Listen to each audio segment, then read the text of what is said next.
గౌరవ ముఖ్యమంత్రి గారు మరి ఎన్నో సందర్భాల్లో మనం చూస్తూ ఉన్నాం. రోడ్డు రవాణా సంస్థను మనం మెరుగుపరచాలని పార్టీ అధికారంలో వచ్చిన వెనువెంటనే ఈ రాష్ట్రంలో ఉన్నటువంటి మహిళలు ఉచితంగా బస్సులలో ప్రయాణించాలని, వారు ఎక్కడ ప్రయాణించినా కూడా మరి వారికి ఉచితంగా అన్ని రకాలుగా సౌకర్యాలు ఇవ్వాలన్నటువంటి ఆలోచనతోని ఈరోజు రాష్ట్రంలో ఎక్కడెక్కడ ఏ జాతరలు జరిగినా, మొన్న జరిగినటువంటి కొమరేలిలో కానీ, లేకపోతే సమ్మక్క సారక్క జాతరలు కానీ, యాదగిరి లక్ష్మీనరసింహస్వామి టెంపుల్లో కానీ, శ్రీశైలం వరకు కూడా మొన్న జరిగినటువంటి మరి కోటి దీపోత్సవాల కార్యక్రమంలో శ్రీశైలం కానీ, ఇలాగా మన అక్కా చెల్లెళ్ళు పెద్ద సంఖ్యలో వివిధ జాతరలకు వెళ్ళడము, కార్యాలకు వెళ్ళడం, వాళ్ళ ఊర్లకి వెళ్ళడము, పోవడం రావడం అంటే ఇప్పుడే మంత్రి గారు చెప్తా ఉండే సుమారు 1,15,000 మంది 15 లక్షల మంది ఇప్పటి వరకు ఉచితంగా బస్సులో ప్రయాణించారని. ఏ సంస్థ అయితే నిర్వీర్యం అయిపోయిందో, ఏ సంస్థ అయితే పూర్తిగా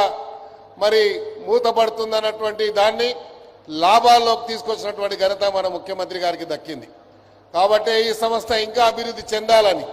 ప్రజలు ఇంకా పెద్ద సంఖ్యలో ఈ యొక్క సంస్థ ద్వారా వచ్చేటువంటి లాభాలు కానీ, ట్రాన్స్పోర్ట్ త్వరలోనే మనకు డబల్ డెక్ బస్సులు మన ముందే తిరుగుతూ ఉన్న ఎలక్ట్రానిక్ బస్సులన్నీ కూడా,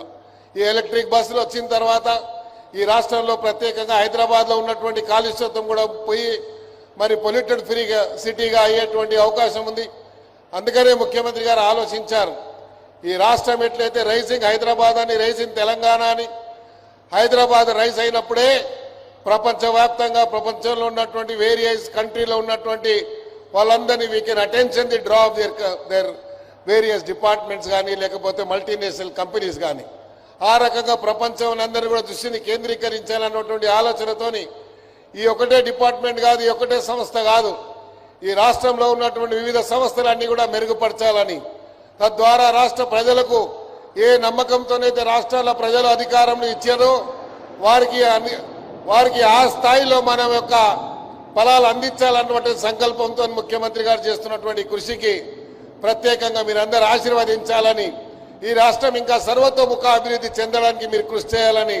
మీరు దోహదపడాలని సందర్భంగా తెలియజేసుకుంటూ, ఈ సంస్థలో ఉన్నటువంటి వికాస్ రాజ్ గారు కానీ, అదేవిధంగా పెద్దలందరికీ కానీ, మిగతా డిపార్ట్మెంట్ సంబంధించిన అందరికీ హృదయపూర్వకంగా అభినందన తెలియజేస్తూ, ప్రత్యేకంగా పొన్నం ప్రభాకర్ గారికి